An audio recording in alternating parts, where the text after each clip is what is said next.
autor deste livro, no lançamento do livro não se fazem discursos, mas dada a natureza do livro, eu vou fazer uma breve resenha. O livro é muito extenso e o meu testemunho vai se resumir no que está escrito aqui neste livro, para que depois as pessoas, que os presentes, compreendam por que razão que eu aventurei a escrever o livro.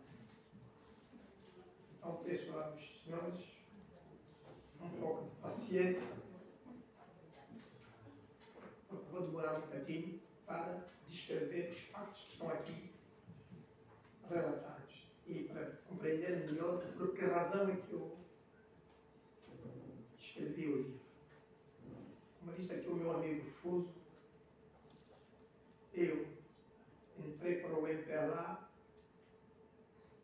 no dia 16 de novembro de 1974, meses depois do 25 de abril. Eu tinha apenas 19 anos. E então ingressei para as fileiras do MPLA na primeira região.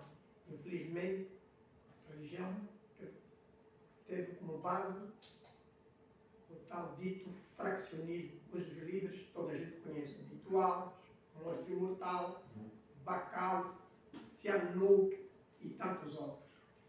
Talvez tenha sido esse meu azar para as consequências que depois os senhores conhecerão ao longo dessa descrição que vou fazer. Eu, depois de fazer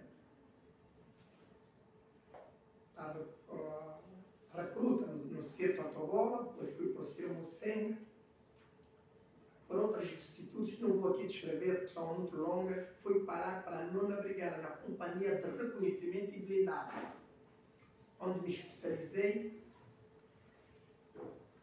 em tanques e berdeiros. E foi aí que começou o meu calvário. Quando se deu o 27 de maio, escutem bem o que estou aqui a dizer, eu só estou vivo hoje porque a própria minha sina, o meu destino, assim ficou traçado. Porque no dia 21 de maio, sábado, à tarde, eu estava no quartel, em serviço. É aqui que começa a minha sorte, talvez. Quando se expulsou o Nito Alves Zé Vanduna naquele célebre comício presidido pelo seu presidente Neto, na altura, eu estava no quartel. E saio no domingo, dispensado. Tinha 21 anos. Vou para casa, durmo lá com a obrigação de voltar a apresentar-me na quarta-feira, terça-feira de manhã. Ficava, pois aquilo um gajo tinha folga, domingo, segunda, na terça-feira ia apresentar. O que acontece? Na segunda-feira, à tardinha, já nas 2 para eu me preparar para ir para o quartel, vou à casa de um amigo meu, Mário Pizarro, não sei algum aqui que vocês conhecem, foi vice-governador do Banco Nacional, está cá em Angola, está aqui em Portugal, desculpa. Fui à casa dele, mas como eu não estava muito habituado, eu gostava de tomar só ginzinho, então ali, deu um bocadinho para beber. Eu bebo aquele gin e o gin faz-me mal. Dá-me uma crise infernal de estômago. Escutem bem. E vou parar no hospital militar na terça-feira, exatamente no dia que eu tinha que me ir apresentar lá no quartel. Chego no hospital, o médico cubano que me consultou e observou, disse: você deve ter uma crise, você deve ter uma úlcera de estômago. Então você toma esse medicamento e vai ter um repouso de 3 dias, que seria terça, quarta, quinta, para ir me apresentar na sexta-feira. Sexta-feira é que se dá o chamado 27 de maio. Eu acordo, sexta-feira de manhã, já com tiros em minha casa. Isso está tudo no livro, estou a fazer resumo do livro. Epa, fui à Rádio Nacional. Fui à Rádio Nacional, vi o que estava a passar. Neste dia que eu conheci lá a Unice, a irmã do Rogério. Foi nesse dia, ela também estava lá no quartel, estava lá na Rádio Nacional, a apoiar também o levantamento. E como eu estava em convalescência, minutos depois eu voltei para casa. Aí quando era por volta das 10 ou 11 horas é que se dá o chamado contra-golpe. Eu assisti todo o processo do controle da Rádio Nacional e da ocupação do meu quartel de Dragões por cubanos. Na minha casa, eu morava no 10º andar, agora mora lá o meu filho, já mora lá. Então, essa situação fez com que eu não estivesse no quartel. Porque se eu estivesse no quartel, de certa forma eu estaria morto. Sabe por quê? Porque mesmo eu sem estar no quartel, a 1 hora, 2 horas da madrugada, apareceram indivíduos no meu prédio com fortes batimentos para me tirar de casa. Só eu, por sorte, eu não abri a porta, vi quem eram as pessoas, os 5 indivíduos, todos eles fardados e armados. Mas eu não abri a porta, eles também me arrombaram, talvez com desconfiança que eu fosse militar. E assim passei a noite, até de manhã, e passei a não dormir em casa. Disse, vocês vieram buscar a noite, passava só o dia em casa, mas à noite ia dormir no outro sítio. Passou 28, 29, 30, 31, dia 1, dia 2, no dia 3 de junho, voltaram a ir outra vez lá no prédio. Para casa nesse dia, ia receber a minha noiva, eram aí por volta das 16 ou 17 horas, se não me engano, recebi a noiva, então ia levá-la para uma sala onde ela vivia. E quando eu lhe transporto à porta do prédio, vejo um amigo meu onde eu, por sinal, dormia aqui, já nas mãos da tropa, preso. O gajo ainda tentou fazer um sinal, mas eu fingi que não tinha visto, saí para outra porta, para eles não darem conta que eu era mordomo do prédio.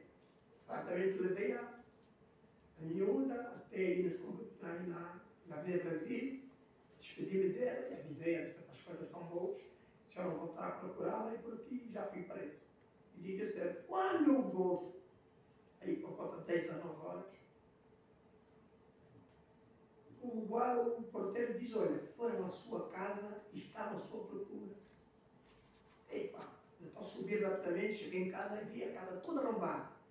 Não levaram nada, revistaram, mas não roubaram nada. Então, neste dia mesmo, no dia 3, eu dormi e disse, vou ter que me apresentar. Foi assim que no dia 4 vou ao quartel dos Dragões. Chego lá e prendem-me. Prendem-me, fiquei lá dia 4, dia 5, dia 6, e no dia 7 fui tirado da formatura com mais 6 companheiros. Uns deles eu tenho lá no campo, se não me engano, o Guerra morou lá no campo. O Guerra morou lá, Milagre não, só o Guerra morou lá no campo. Tiraram da formatura, levaram-nos para o Ministério da Defesa. No dia 7 de junho, do Ministério da Defesa, levaram-nos para o quartel da FARC. Chegamos no quartel da FARC, permanecemos dia 7, dia 8, no dia 9,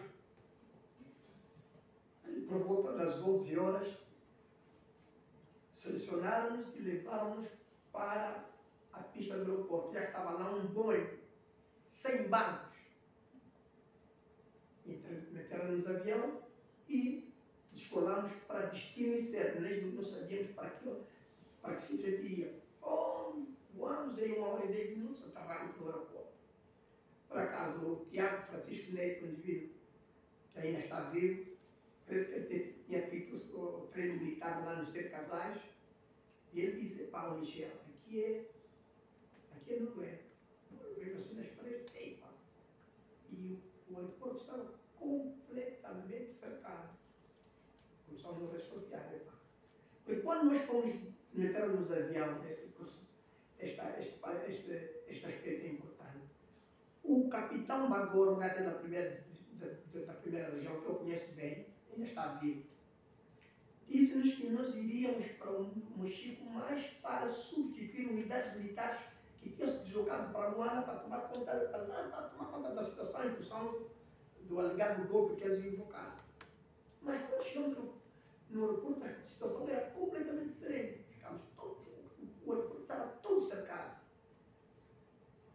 Veio um indivíduo chamado, até já falecido, o Diogo, que era o chefe de Estado-Maior da região naquela altura, depois de terem dizimado a direção do Estado-Maior anterior, os oficiais da Campedinho, e ele, vendo nos formar, só disse assim: vocês vão para lá, mas se algum de vocês sair fora da linha, e fez um gesto. Epa, eu disse logo ao Tiago: a questão parece que a coisa não está boa. Já começamos assim. Daí mesmo meteram nos caminhões conduzidos só por cubanos. Os caminhões que nos levaram do aeroporto para o Salão foram todos conduzidos por cubanos. Postos lá, descarregaram, aquilo nós vimos um ambiente muito tenso. Aqui tem senhoras, mas sem descrição, até para ir fazer a necessidade, nós estávamos escondados. Ele não se importava do mau cheiro que o produto exalava. Eles estavam aí prontos para você fazer a necessidade, ele está ali a controlar, tudo armado. Era uma situação terrível, uma situação muito tensa. Lá por volta das 15h30, 16 horas, vem uma coluna de carros. Então é nessa coluna que vem um indivíduo muito escuro, chamado Mainha. Era afinal o comandante da região. Mandou-nos formar e depois aí nós confirmamos que estava com um preso, porque ele disse assim: vocês sabem porque vieram aqui? Nós não respondemos, né? Nem tínhamos que responder, se estávamos cercados. Hoje, vocês vieram aqui porque vocês mataram o Tangerê. Ele não fez referência aos outros, só falou do Tangerê. Vocês vieram aqui porque vocês mataram o Tangerê. Vocês, lá na vossa terra, tem queijo, manteiga, fiambre. E nós aqui, o Nito Alves não deixava ver nem o sal. E por isso nós, se vocês não se portarem bem, a nós não nos custa nada agora mesmo pegar num batalhão e levar para um campo e fuzilá-los. Porque os vossos conterrâneos, nesses termos, isso está aqui no livro. Estou a referir-me tal como estou a ver um indivíduo escuro. Estou a ver como se fosse agora. Ele já é faleceu em 2017 ou 2018, não me lembro mais. Os vossos conterrâneos, nós matávamos todos. E depois começou a escrever. Matamos o Enguia. Matamos o Caravês, matamos o Seguinho, matamos o Carvalhinho, matamos o Pacifico, que vim mais tarde saber que o Pacifico era o Elisiano Vieira Lopes, irmão do Filomeno Vieira Lopes. Isso veio saber muito mais tarde. Perante aquela descrição, só nós estamos perdidos. A partir dali, só foi sofrimento. Só foi sofrimento, mas o próprio sofrimento não está para vir. Nós já pensávamos que aquilo era já um sofrimento para além, afinal, quando o pior estava para vir. O pior veio quando? Estou a fazer resumo. Veio no dia 26, novamente por volta das 15 horas, 26 de agosto, depois de toda a malta que tinha sido desterrada de Luanda para o Chile. Um estava na cadeia central, outro estava na BTR, todos ficaram concentrados no Sangonde, era muito, eu não sei se eram 2, 3 mil, isso ninguém pergunta, eu não sei dizer. Então, nesse dia 26, voltou a vir outra vez para o campo uma Inga, o mesmo comandante que nos tinha feito aquele discurso diabólico, apareceu outra vez, mandou-nos formar outra vez, formamos. Olha o espanto, manda descarregar uns fardos. Descarregaram os fardos, depois ordenou. Nas primeiras companhias, por acaso eu fui das vítimas, estava na frente. A minha companhia, mais uns tantos, eram 1.600 e tal pessoas. Tiraram da farda até roupas interiores, tiraram tudo. Começaram a nos dar aquelas vestimentas, uns com camisolas e outros com batinas. Eu, por acaso, felizmente, caí com as batinas. Verão porque é que isto é que felizmente? Tinha batido, todo mundo com calção, éramos aí um total de 600 e tal pessoas nesse dia. Depois já de vestidos, Lá, a levadeira estava escrito aqui, pé atrás, pé no lado. Nas camisolas também, pé aqui no peito, pé atrás e pé aqui nos calções. Diz assim, vocês agora vão no lugar onde vocês merecem. E há de vocês se suportar mal, porque vão servir de estrume. Sim, meu Senhor. Ai de você que suportar mal, vão servir de estrume. Portanto, comportem-se bem. Aí pronto, ordenaram, outra vez caminhões cubanos, já escoltados, levamos até ao caminho de ferro de CFB, né? Caminho de ferro. Então, chegamos ali, metemos em vagões de carga. Vagões de carga. E quando era aí 22 ou 23, já não me lembro mais, os caminhões, o comboio arrancou. Andávamos toda a noite, sem saber onde íamos, toda a noite. Os indígenas estavam no meu vagão, meus amigos, o Limão, o Tiago, o Tony Braga, começamos a vacinar já. Parece que vamos ser fuzilados. Uns diziam que íamos para um campo de fuzilamento, outros diziam não, especulação. Outros diziam não, vamos para um campo de arroz, vamos cultivar arroz, aí vamos estar melhor, porque vamos produzir arroz. Mas nada disso, o pior é que estava para vir, andamos toda a noite. De manhã, quando eram 6h30, 7 horas, o comboio começou a apitar insistentemente, parou e descemos. Uma vilazinha, tal, um pouco grande, e perguntei para cá, perguntei no guarda lá. Chefe, como é que se chama esse óleo? Não, aqui é Teixeira de Souza. Luau, aqui é o Luau, Teixeira de Souza. Lá nós desembarcamos, fomos fazer as necessidades, fazer um pequeno toalete, e até para preparar algumas coisinhas que nós não tínhamos, para fazer aí, nós improvisamos uns alimentos. Afinal de contas, enquanto nós embarcávamos no Luene, eles também carregavam caminhões. São 2 viagens. A primeira viagem de comboio até o Luau, e a segunda que vai ser de carro até lá no Campo da Morte. Sem que a gente saber onde íamos. Tão logo nós acabamos de nos preparar, os guardas orientaram logo, subir para os caminhões. Uma viagem muito incômoda, porque éramos muitos, e os caminhões eram poucos. Aquilo era uma viagem insuportável. Andávamos todos, os dias depois fizeram aquilo com cálculos. Andavam um bocadinho, paravam, exatamente para quê? Para nós chegarmos lá à noite. Tudo foi bem planificado. Andava-se, parava. Só chegamos no campo aí por volta das 20 ou 21 horas, não lembro mais. Só sei que chegamos lá e fomos recebidos com um enxerto de porrada. Mas porrada séria. Uns com pernas partidas, outros com olhos furados, mas uma porrada que nunca vi. E meteram-nos aí no relento. O campo da Calunda fica num alto, aquele era um antigo cartel da UPV-DCA. Fica aí numa altitude. Agora você vê, em agosto, o frio do leste é um frio intenso. Eu com a camisola não me ajustei. E os colegas que têm condição de camisola? Isso aquilo é que falaram com ela. No relento, dormimos aí ao relento. Depois de pancadaria, dormimos aí ao relento. De manhã acordamos. Quando nós mesmos esperávamos, os nossos colegas que estavam comigo no quartel, que a gente pensava que estavam mortos, afinal já estavam lá. Eram chamados o grupo dos azuis, já aí uns 150 ou 200. Vila Pipão, Chico Maria, o Bibi, o Nelson, o Matacê, todos, mas eles já não estavam cadavéricos, anêmicos, com lêndia, etc. Aí eu presumi logo, aqui é o fim. Se esses estão assim, agora com esse número de pessoas que voltou a vir aqui, ninguém vai sobreviver, o dito é certo. Logo de manhã mandaram-nos ir a Tonga, trabalho esforçado, a comida não havia. O problema ainda é que chovia à noite. E como as caseiras não chegavam para todos, porque o número de prisioneiros aumentou exponencialmente, aquilo você via, em cada vez que chovesse, todo mundo queria se albergar na chuva. Nem todos chegavam, todo mundo é libertado, dióxido de carbono. Quando saía, às vezes até um gajo preferia não entrar para a caserna, porque sempre que se entrasse, logo saía, tinha sempre asfixiado um gajo, morria sempre um gajo. Ninguém aguentava. Era muita gente, porque as casernas eram poucas. Mas o pior ainda é o dia 4 de setembro. No dia 4 de setembro, depois de toda a malta que tinha ficado no saguão, de ter vindo já, porque veio o primeiro grupo, que é o meu dia 26. Depois veio o segundo grupo no dia 30. E depois veio o terceiro no dia 2 ou 3 de setembro.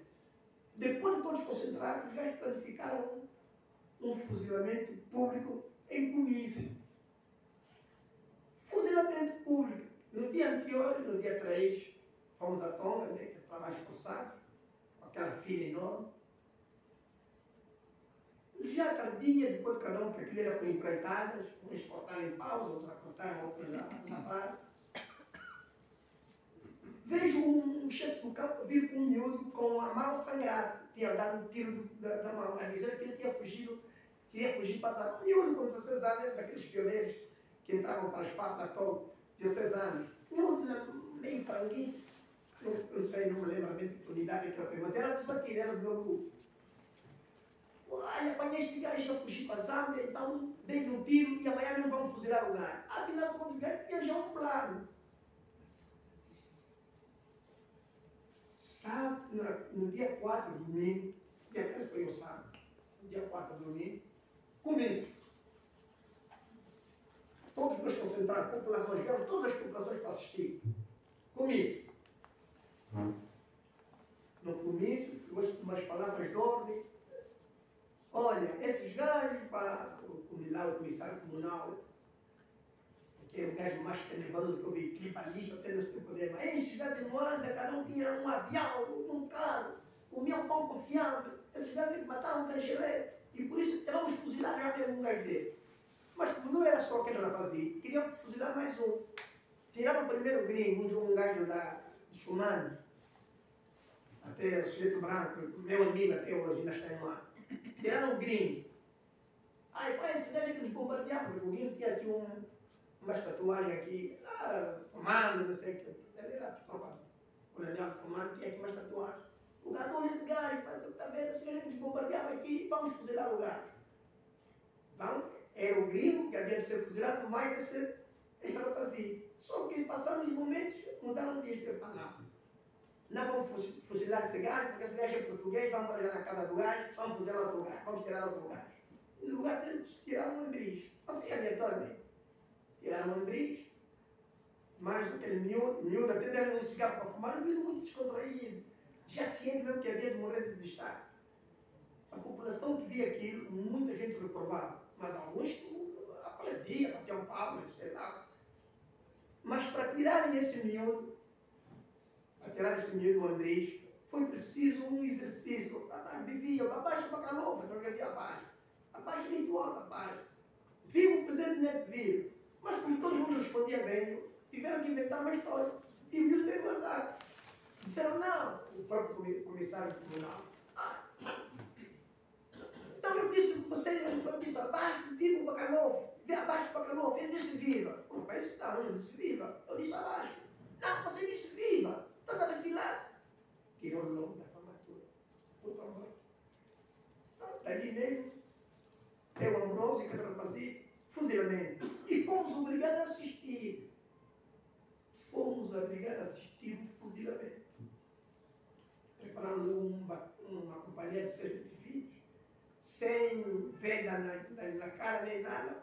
Tiroteios aí, até eu já não me lembro se foi o Ambrígio, ou aquele miúdo, a tampa da cabeça arranjada, abriu a tampa da cabeça, ficou tudo fora. O cérebro é um miolo olhar da vista. Lá enterrado. Este dia foi um dia terrível. 4 de setembro foi um dia muito terrível. Eu disse logo para a gente aqui, não vai sobreviver. Depois vieram a tortura. Não havia alimentação. Trabalhos forçados. Surra em cima do gás. Chuva por ti. Quando veio, entrou uma peste no campo que chegaram a morrer 12 pessoas. Por dia eu contei 12. Eu, pessoalmente, depois, como aquilo ficou, a situação se tornou tão insuportável, já nos finais de setembro, o campo começou a ficar vazio. Sabe por quê? Porque o ser humano tem um instinto de sobrevivência incrível. As pessoas começaram a fugir do campo. Iam para as latas, roubavam mandiocas, e quando eram apanhadas, eram mortas lá, e os que vinham eram apanhadas, expostas ao sol amarrado e chicoteadas nos órgãos genitais. Todo mundo ali a ver, com paus. de tal forma que os gajos chegaram a uma altura que optaram por ficar já não voltavam mais, ficavam lá no campo, ficavam lá na mar. Só montaram um esquema que só vinham para o campo buscar sal. Aí até montou-se lá um sistema de sobrevivência. Articulavam com os chefes das companhias, recebiam umas mandiolas, davam uma mandioca, eles também davam sal e davam-lhes informação de como podiam esquivar a tropa que ia caçar os tais micaméis, né? Como está aqui no livro. De maneira que todo este trama que se viveu, eu ainda cheguei a procurar um indivíduo chamado Edmundo Silva, irmão do governador Quitumba e desse partido governador também que morou no Vicente. Procurei mesmo no campo para perguntar se isto que eu estava a assistir era mesmo obra do MPLA. Eu não estava acreditando naquilo que eu via. Aquilo era um terror tão grande que eu disse, mas como é que o MPLA é capaz de fazer uma coisa desse? Mas esse é mesmo o MPLA. Mas eu disse que era o MPLA que estava fazendo isso. Era a ordem que eu vi de um ano. De maneira que, por todas essas vicissitudes, eu jurei comigo mesmo, se eu sobreviver, há muitas coisas que eu podia relatar, mas o tempo é curto. De tudo isso que eu assisti, confesso que eu disse mesmo comigo, se eu sobreviver, vou escrever um livro. Isto, para contar todas essas vicissitudes que nós estamos a viver, isto não se faz. Não estou a acreditar que seja o MPLA capaz de fazer uma coisa dessa. E foi por isso que eu escrevi o livro. É este livro que vocês têm nas mãos, comprar, e vão ler como está tudo aqui relatado. De maneiras que, meus senhores, meus compatriotas, a nossa luta aqui é determinar o que é que esteve na base desta tragédia. Isto custa custar. Vai levar o tempo que levar. Eu estou com 69 anos, vou fazer esse tempo. Mas enquanto eu viver, ainda que eu morra, aqui tem muitos jovens, tem que continuar a luta para a descoberta da verdade. O que é que esteve na base desta sangrenta repressão? Eu tenho ideias, mas as minhas ideias valem o que valem.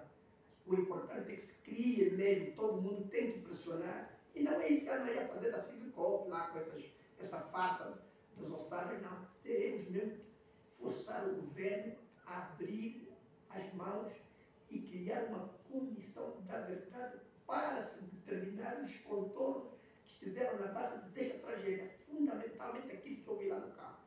Não vou me alongar muito, porque isso tem que é curto. Muito obrigado pela atenção. Estou aberto a perguntas se acham bem.